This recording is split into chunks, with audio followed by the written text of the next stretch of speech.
안녕하세요. 사주일기입니다. 오늘은 이모월 정유일입니다. 천간으로는 정임합이 이루어지는 날인데요. 천간합에 대해서 한번 알아보도록 하겠습니다. 천간합에는 갑기합, 을경합, 병신합,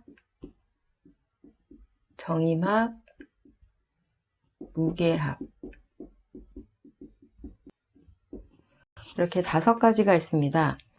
오늘은 천간합 5가지 중에서 정임합에 대해서 한번 알아보도록 하겠습니다. 계절로는 봄, 여름을 양의 세계에 배합을 합니다. 그리고 가을, 겨울은 음의 세계에 배합이 되죠. 낮은 양의 세계, 그리고 밤은 음의 세계가 됩니다. 양의 세계는 인오술, 삼합이, 그리고 음의 세계는 신자진, 삼합이 주도하게 되고요. 양의 세계는 술월에 끝나고요. 음의 세계는 진월에 끝납니다. 그래서 술월하고 해월, 술해, 그리고 진월하고 사화월, 진사, 술해 그리고 진사를 천라지망이라고 이야기를 하는데요. 그 이유가 바로 술해는 인오술이라는 색계가 끝나고 해자축이라는 공계가 시작되는 그런 공간이 되고요. 진사는 신자진이라는 공계에서 사오미로 이제 색계가 시작되는 그런 공간이 됩니다. 그래서 술해, 진사의 의미가 이러한 의미가 있다는 걸 기억하시고 정임합에 대해서 알아보도록 하겠습니다. 보통 정임합이라고 하면 음란지합이라고 이야기를 하죠. 그리고 정임합목이라고 또 이야기를 합니다. 왜 이렇게 이야기를 하는지 한번 그 이유를 알아보도록 하겠습니다. 정화는 사유축 삼합을 하죠. 사화월에 병화가 녹을 이루고 이제 강해지기 시작하면 정화가 강해지기 시작하는 그런 의미가 됩니다. 태양은 빛으로 만물의 부피를 키우고요. 경금이라는 열매의 부피를 확장시켰다면요. 정화는 열로 경금 열매를 단단하게 만드는 작용으로 이제 유금월에 보면 경금에서 신금으로의 변동 변화가 일어납니다. 그래서 경금이라는 열매에서 신금이라는 종자가 완성되는 그런 계절이 되죠. 그리고 임수는 신자진 삼합을 하죠. 신월에는 무토, 임수, 경금이 있습니다.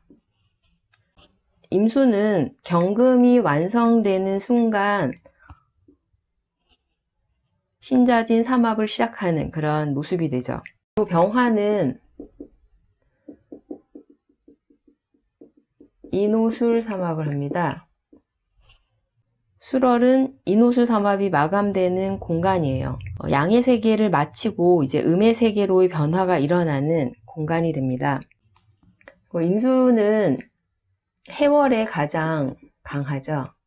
그리고 병화가 술월에 인오술 화삼합을 마감하고 나면은 바로 해월에 임수가 강해지는 그런 모습이 됩니다. 그래서 이 술해에서 색계를 마치고 임수의 공계로 들어가는 그런 의미가 되고요. 음의 세계에서는 경금 열매를 통해서 완성된 신금 종자를 가지고 이제 해야 할 일이 해중에 있는 간목이라는 뿌리를 키우는 그런 모습이 됩니다. 그것이 술월과 해월의 정임합을 통해서 이루어지는 그런 의미가 돼요. 그래서 정임합은 유금월, 술월, 해월 요 공간에서 이루어질 때 정임합이 이루어지는 그런 의미가 됩니다. 만약에 유술 해월이 아닌 계절에 종자가 빠져 있다거나 그런다면 정임합을 해도 목을 키울 수 없는 그런 모습이 되기 때문에 보통 정임합의 음란지합의 그런 성향으로 드러날 수 있습니다. 그리고 정임합의 의미에는요, 자격증의 의미가 있어요. 그리고 전문가의 그런 모습으로 드러나기 때문에 전문 자격증을 가지고 활동하는 그런 의미로도 드러날 수 있습니다. 술월에는 기장간에 신정무가 있죠. 그리고 해월에는 무갑임이 있습니다. 유금월에 신금이라는 종자를 완성한 다음에요. 술토에다가 이제 저장을 했죠. 그리고 정화라는 열기를 이용해서 이 신금이라는 종자가 상하지 않도록 계속 열기를 전해주는 역할을 합니다. 그리고 이제 해월이 되면 이 임수에다가 정임합으로 신금 종자를 발화시키는 그런 모습이 되죠. 그래서 정화는 정임합으로 이 신금 종자가 임수에서 발화될 때 온도를 맞춰주는 그런 역할을 합니다. 정임합목이라고 이야기를 하잖아요. 그래서 해월에 정임합목을 하는 목적인 이 간목이 드러나 있죠. 그래서 해월의 이 간목은 새로운 생명체의 탄생을 의미합니다. 새로운 생명체가 이 해월에 탄생을 하려면 술월에 신금과 정화가 필요하다는 그런 의미가 되죠. 그래서 정화와 천간 신금 그리고 임수는 간목을 만들어내는 필요 충분 조건이 된다고 이야기를 할 수 있습니다. 만약에 정임합을 하는데요, 이 신금이라는 종자, 이게 DNA라고 이야기를 할 수 있어요. 이 종자가 없다고 한다면 사실 생명체가 탄생되는 그런 의미로 쓸 수가 없어요. 그래서 정임합만 있다, 이 신금이라는 종자가 없다라고 할 경우에는 남녀 간의 애정사를 의미하게 됩니다. 그래서 음란지합이다라고 이야기를 하는 거고요. 보통 남녀 간의 애정 행각이 없다고 한다면 새로운 생명체인 아기가 탄생할 수 없잖아요. 그리고 자연에서도 이 신금이라는 종자가 없다고 한다면 새로운 열매를 만들어낼 수 없는 의미가 돼요. 그래서 정임합 목의 필요 조건은 바로 이 신금이라는 종자가 됩니다. 그러면 정임합만 있다고 한다면요, 구조에 따라서 달라지긴 하지만 음란지합으로 방탕함으로 드러날 수 있는 그런 의미가 되고요. 만약에 신금이 있다고 한다면 간목을 탄생시킬 수 있는 그런 의미가 되죠. 그래서 사주에서 정임합을 하는데 이 신금이 있는지, 그리고 지지로는 유금이 되겠죠. 유금이라는 종자가 있는지 없는지에 따라서 정임합의 목적인 간목을 만들어낼 수 있는지 없는지가 결정이 되게 됩니다. 그럼 만약에 이 신금하고요, 임수만 있다고 한다면요, 이 정화가 없다고 한다면 이 정화는 열기로 온도를 맞춰주는 그런 역할을 해요. 콩나물을 만들고자 할 때 콩에다가 계속 물을 주입을 하잖아요. 근데 따뜻하지 않고 아주 차가운 날씨에 물을 준다고 한다면 이 콩나물이 잘 되지가 않아요. 온도가 잘 맞아야지 또 간목이 드러나는 그런 모습이 되기 때문에 신금하고 임수만 있다고 한다면 이런 경우에는 그냥 기술을 이용해서 활동하는 그런 모습으로 많이 드러납니다. 그리고 정임합을 했을 때 목이라고 하잖아요. 그러면 이 나무가 일간에게는 어떠한 십신인지에 따라서도 또 달라지는 그런 모습이 될 수 있습니다. 그렇기 때문에 그것도 함께 살펴야지 정확하게 읽을 수 있습니다. 그러면 먼저 해월에 정화와 신금이 갖추어진 사주를 한번 살펴보겠습니다. 첫 번째 사주는요, 천간의 신금이 아니라 지지 유금으로 드러나 있고요. 정화 일주에다가 해월입니다. 그리고 일지에도 해수가 있죠. 두 번째 사주는 연에 정화가 있고요. 신금이 있고 해월입니다. 원국에 갑이 드러날 수 있는 필요 충분 조건이 갖추어져 있는 그런 모습이 되죠. 정임합으로는 갑이라는 목을 드러내는데요. 정화일주한테는요, 정인의 요소가 됩니다. 그럼 정화일간에게는 정인의 요소로 해수가 있기 때문에 관인의 그런 모습이 되죠. 관리자의 의미가 됩니다. 신금 종자를 해수에 발화시켜서 목을 만들어내는 의미로 이분은 은행에서 근무하고 있습니다. 그리고 두 번째 사주는요, 정화, 신금, 해수로 정임합의 필요 충분 조건이 모두 갖추어져 있죠. 그러면 신금 월주인 아버지 입장에서 보면요, 정임합으로 갑이라는 건 이 신금에게는 정제입니다. 자신이 하는 일을 의미하죠. 돈을 버는 그런 목적이 되죠. 그래서 신해의 시기는 아버지에게는 일간의 시기입니다. 일주의 시기이기 때문에 30에서 45세가 되겠죠. 그래서 아버지는 이 시기에는요, 보험회사에 지점이 있는데요. 그 지점의 소장으로 일을 했습니다. 근데 일간이 태어나면 이 기토가 드러나는 그런 의미가 되잖아요. 그래서 기토로 이제 해중에 있는 갑을 드러내는 그런 모습이 되기 때문에 신금인 아버지 입장에서는 제극인의 그런 모습으로 보험회사를 그만두고요. 이 시기에 사업을 시작하셨습니다. 하지만 미토예요.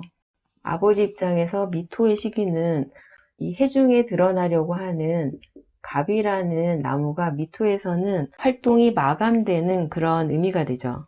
그래서 사업을 하셨지만은 원하는 바를 이루지 못한, 사업이 잘 되지 않아서 그만두고 지금은 다른 일을 하고 계십니다. 이번에는 정임합을 만드는 조건이 갖추어져 있지만 시공이 유술해월이 아닌 사주를 한번 살펴보도록 하겠습니다. 두 분 모두 정묘월이에요. 첫 번째 사주는 자우림의 보컬 김유나 씨 사주입니다. 신금에게 갑목은 정제죠. 자신이 하려는 일이 갑을 만들어내는 그런 일이 됩니다. 그래서 정화가 신금을 달구고요. 신금이 해수에 목을 드러내는 정임합의 조건이 갖추어져 있지만 묘월이에요. 근데 자신이 만들려고 하는 갑은 이미 드러나 있는 그런 모습이 됩니다. 묘월의 공간은 정임합을 하는 시공간에는 적절하지 않은 그런 모습이에요. 그래서 이 경우는 물질이 아닌 예술로 사용하는 그런 모습이 됩니다. 그리고 두 번째 사주는요, 정묘월인데요. 천간에 정임합이 있어요. 그래서 병화일간에게는 이 갑은 편인의 요소입니다.